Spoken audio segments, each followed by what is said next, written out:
Nagaa waaqayyoo bakka jirtanitti dachaasaniif haa baay'atu. Jaallatamtootaa fi kabajamtoota hordoftoota chaanaalii kootii akkam jirtu nagaa keessanii nagaa guutuu akka qabdan abdii guddaan qaba.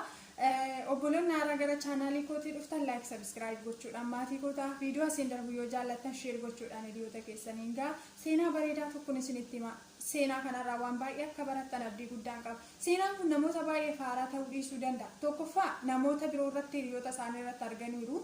Kan biraan immoo ofii isaanii irratti namoonni argan jiru. Karaa garaagaraatiin dhagaa kan oolan hedduun jiru jechuudha. Caalatti immoo seenaan obboleettii kanaa isinitti himu kuni isin barsiisa. Abdii isinitti godha. Jireenya har'arra jiraattanii yoo jireenya mijanne yookaan immoo aarii keessa gadda keessa wanta isin mudate irraan kan ka'e abdii kutannaa keessa yoo jiraattanii jireenyicharra booda yoo kaayyoo qabaanne yoo abdii qabaanne yoo abdiitti jiraanne yoo murteeffanne isaadhaan abdii nu kutachiise nu dadhabsiise nuuf ta'uu dide boodatti jireenyi biraa akka jiraatu nu barsiisa jechuudha. Adda kan godhe seenaa obboleettii kanaa keessa jireenyi biraa jireenya har'arra jiraannu nuuf ta'uu dhiise booda yoo kaayyeeffanne jireenyi biraa akka jiru of jiraachisuu akka dandeenyu of jijjiiruu akka dandeenyu isa kaleessaa caalattiyyuu wanta nuuf ta'uu dide nu jalaa bade nu jalaa diigame kaleessaa caalattiyyuu har'a jireenya haaraa gaarii ta'e tokkotti jiraachuu akka dandeenyu nu barsiisa jechuudha.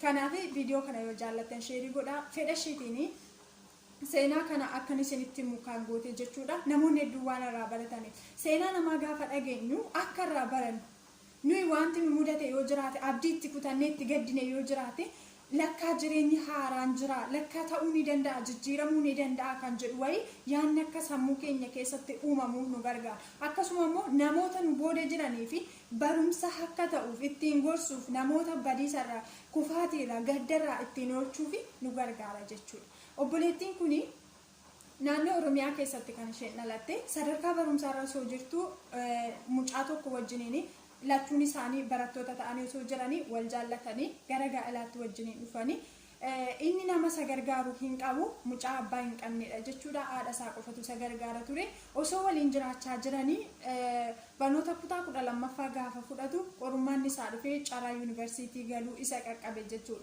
Sababa nama isa gargaaru hin qabnee fi akkasumas immoo ishee namatti gatee deemu waan hin qabnee fi caalattiyyuu sadarkaa yuunivarsiitii keessatti wantoota ittiin isa barbaachisan guuttachuudhaaf humni isaa waan hin geenyee fi barnoota isaa addaan kutuu akka qabuu fi ishee gargaaruu fi hojii dhuunfaa jechuun hojii humnaa guyyaadhaan hojjetee akka jiraatu ishee gaafate jechuudha. Waliin mari'atanii isheenis lakki barnoota keessa addaan kutuu hin qabdu. Anis as taa'ee si qofa eeguu hin qabu. Ani gara biyya Arabaa deemee nan hojjedha. Siif wanta barbaachisu siifan guuta. Jireenya keenya gara fuulduraatiifis haalli nuuf mijata waan ta'eef ani deemuu qaba sin gargaara. Atis immoo gara barumsa keetiitti deemiitii baradhu jetteeti haala kanaatiin waliin mari'atanii gara biyya Arabaa dhufte jechuudha. Isa gargaaruurra darbitee haadha isaa hedduu gargaaraa turte. Waggaa 4 ammanni yuunivarsiitii turetti wantoota isaaf barbaachisan hundumayyuu akka ilma abbaa qabeenyaatti isaaf guuttee isa jajjabeessaa akka ittiin dhagaamne akka inni hin gaddinee fi akka inni bakka qaawwaa isaatii yookaan immoo bakka hir'ina isaatii ilaalee barnoota isaarraatii dugda duubatti hin deebinee fi hedduu isa gargaaraa turte jechuudha. Ofii ishiitii miidhamtee ofii ishiitii gola ormaa keessa hojjetta ofii ishiitii ifatamaa ofii ishiitii uffannaa qofaatitti yeroo qorraas haa ta'u yeroo ho'aa osoo uffannaan taane uffattu isaaf garuu suufii gaarii isaaf bittee wanta isaaf barbaachisu hundumaayyuu isaaf guuttee isa barsiisaa turte. Jireenya ishii gara fuulduraatiifis waan isheedhaaf ta'uuf mindaa isa gargaaruurraa isheedhaaf hafee akkaawuntii isaa irratti galchaa turte. Sababni isaayyuu waliin mari'atanii jireenya isaanii jijjiirrachuudhaaf gara biyya kanaa akka dhuftee fi isas sababii qarshii dhabuu isaa yookaan immoo sababii nama isa gargaaru dhabuu isaatiitiin barnoota isaa akka addaan hin kunnee fi gara biyya kanaa ofii ishiitii barnoota ishee addaan kutteeti kan ishiin dhuftee biyya ormaa keessatti jiraachuu mana namaa keessa hojjechuu kan ishiin jalqabde jechuudha. Barnoota isaa waggaa 4 yuunivarsiitii keessaa xumuree eebbifamee ba'e. Egaa eebbifamee ba'ee yeroo dhuma sanatti gara biyyaa galuu hin barbaanne. Sababni isaayyuu hedduu isaa qarshii isa gargaaruudhaan fixeetti waan ta'eef itti fuftee waggaa tokkoof hojjechuu akka qabdu waliin mari'atan jechuudha. Innis achii ba'ee yuunivarsiitiidhaa eega ba'ee baay'ee hin turre waaqayyo isa gargaaree hojii argate. Egaa hojii argatee booda qarshii ishii waggaa tokko hojjetteefis harkaa fixeera. Yeroo jiini ja'a qofti ishee hafuu isheen sababa galtuu fi wantoota ishee barbaachisan ittiin guuttachuudhaaf kana booda erguu hin danda'u. isuma jiruutiin haalota tokko nuuf mijeessi mana keessatti ittiin jettee jechuudha. Isheen jireenya inni irra jiru maal akka inni hojjetaa jiru maal akka inni yaadee jiru wanta beektu hin qabdu. Amanamummaadhaan kaleessas waadaadhaan biyyaa baatee waadaadhaan isa gargaaraa turte isaaf dhimmuudhaan isaaf uf kennuudhaan isa wajjin rakkataa turte isa barsiisaa turte jechuudha.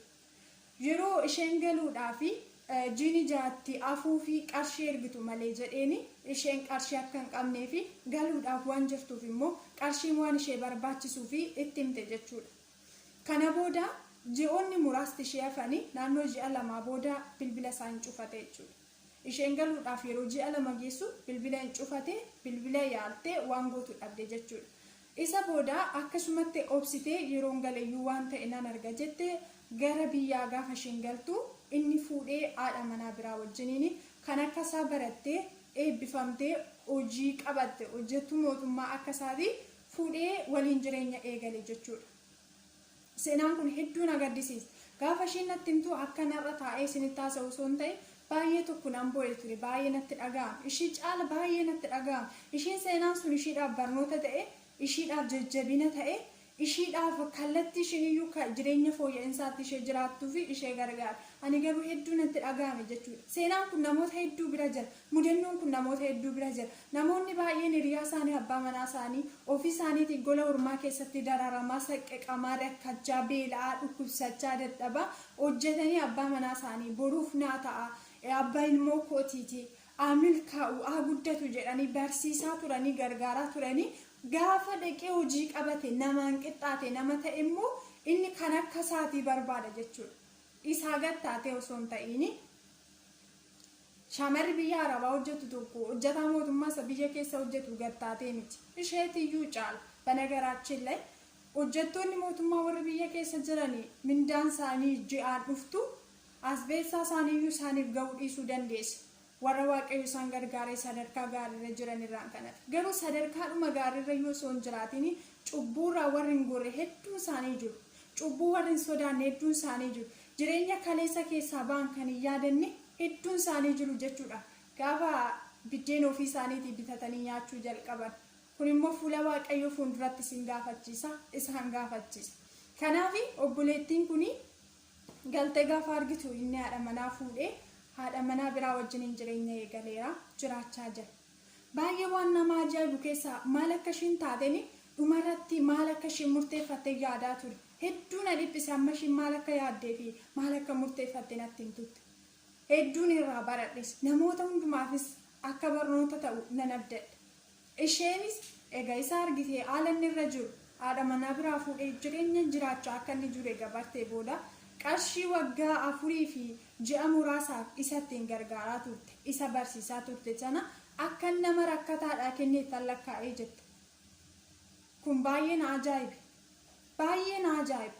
Qarshii xiqqooyyuu gaafa namni nurraa fudhatee nu dhoowwate hin dubanna baqa nama sana ajjeesuu nama sana balleessuu nama sana irratti hamaa yaaduu ofii keenya of ajjeesuu of miidhuutti yaadna miti. Isheen garuu akka nama rakkataadhaa kenneettan lakkaa'e.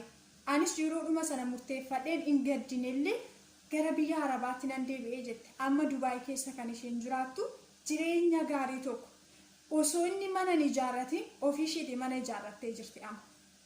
Obboloota koo namoonni baay'een seenaan kun isin mudatee abdii keessan dhabdanii bakka kana booda jettanii gadditanii boochanii tokkoffaa qarshii ishii dhabdeetti isa abbaa manaa ishii boruuf nama abdatte namatti nama gargaaraa turte namatti dadhabaa turte dhabdeetti waa lama dhabde jechuudha.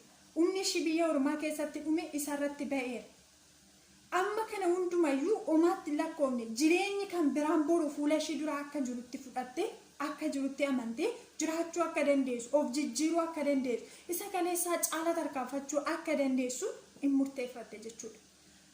Umurii jiraannu keessatti ammamiyyuu haa ta'u wanta jireenya keenyaaf ta'u ofiif gochuu hin dadhabnu inni guddaan nagaa qabaachuudha. Waaqayyo nagaa isiniif kenne namoonni abbaan manaan keessan yookiin immoo hiriyyaan keessan qarshii keessan isinirraa nyaatee haadha manaa biraa fuudheeraa ta'u osuma haadha manaa biraan fuudhiinis immoo isin barbaadu isiniin jedha gaafa qarshii keessan isinirraa nyaatee haa ta'u abdii keessan hin kutatinaa. Kana booda jireenyi keessan akka dhaabbatetti yaadinaa. carraa qabdu waan ta'eef hojjettanii of jijjiiruu dandeessu waan ta'eef isaaf garuu haadha lafa kanarratti illee jireenya gaarii waan jiraatutti yoo fakkaata waan isaan mijatu nagaadhumatti nyaatarra kan ka'a hin baa hin gala nagaatti jiraata satti fakkaata garuu boru fuula waaqayyootti akka isa gaafachiisu hin beeku hojiin keenya hundumtuu fuula waaqayyootti nu gaafachiisuu jira gaaris ta'aamaa hojjennu boru hin gaafatan kanaafi abdii keessan hin kutatina lubbuu keessan irrattis ama hin yaadina lubbuu keessanis hin balleessina sammuun keessan akka miidhamus hin godhina namni abdii kutachuu sarraan kan ka'e sammuun isaa hin miidhama yaadni isaa hin miidhama nagaa dhaba fayyaan sarraa ka'a jechuudha kanaaf obboloota koo wanta darbuun qarshii sin jalaa dhumeen abbaa manaan keessan isin dhiiseef hiriyaan keessan isin dhiiseefi eenyuyyuu qarshii keessanaa fixu garuu deebitanii isin immoo lammaffaa of hin miidhina inni akka gatii isaatiitti argachuuf jira inni guddaan caalatti garuu baay'istanii nama namanina baay'een abbaa manaa keessan haa ta'u inamanina of eeggannoo gochuun gaariidha jireenya keenya keessatti seenaa nama tokko mudate irraa barachuu qabna hiriyaan ishee tokko irraa ganeera yoo ta'e qarshii ishee irraa nyaateeti kaadeera yoo ta'e nuti ishee irraa barachuu qabna namni isiniif yaadu hin jiru ofii keessanii yoo dursa ofiif kennitanii ofiif yaaddan malee adaraa keessan ofiif yaada dursa ofiif dhimma eenyu hiriyaa keessan barsiisuun gaariidha ta'u abbaa manaa keessan haa ta'u barsiisuun gargaaruun gaariidha garuu of dagachuu hin qabdan boru maaltu dhufa maaltu ta'a jechuu hin dagatina isaan dhaara teessanii har'uma xumurtanii murteessitanii waan hundumayyuu amantanii fudhatina rakkinni yoo dhufe yoo jedhaati yaada wanti ta'u hin beekamu waan ta'e kanaafi adaraa keessan of eeggannoo godhaa qarshii keessanis akkuma argitanitti in ergina abbaa manaa keessanis haa ta'u baay'ee nama namu waan ta'e ilmoo yoo osoo qabu haadha ilmoo isaatiitiyyuu ganaa jira waan ta'eef adaraa keessan of eeggannoo godhaa dhabdeeniifis